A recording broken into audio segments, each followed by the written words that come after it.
তো যাই হোক, আজকে আমরা এইখানে আছি, আজকে শনিবার, আমরা ঢেঁকি শাক তুলবো। এটা ঢেঁকি শাকের বাগান দেখতে পারেন।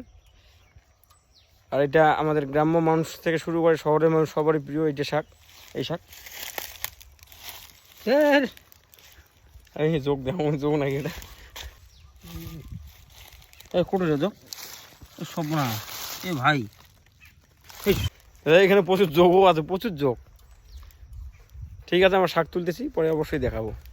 আমরা এই মুহূর্তে আছি নাগুরহাট এবং গাবুরহাট ডাঙ্গার মধ্যবর্তী যে ফরেস্ট, সেখানে আমরা তুলবো ঢেঁকি শাক। আছে দাদা তুলতেছে অলরেডি, খুব প্রিয় এই ঢেঁকি শাক। এই ঢেঁকি শাক পানি দেওয়া হবে রে। তা শাক কত তুলবো? মোটামুটি ঘাড়ত করে ভার বান্ধ নিয়ে যাওয়া হয়। তাহলে তুই কি ভাতের নাঙ্গল খাবো নাকি? হ্যাঁ, এই যে এটা শাক, খুব সুন্দর।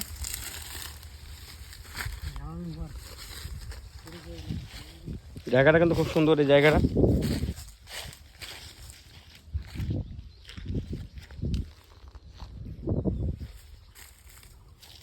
এখানে গাড়ি রাখছি আমরা।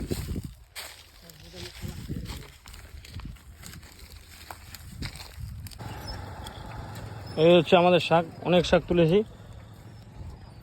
দাদা পুরো খুশি, পুরো গুলগুলে হয়ে গেছে। এখন আমরা চলে যাব বাড়ির দিকে। এই দেখুন এখানকার এই বাগানটা দেখুন কত সুন্দর।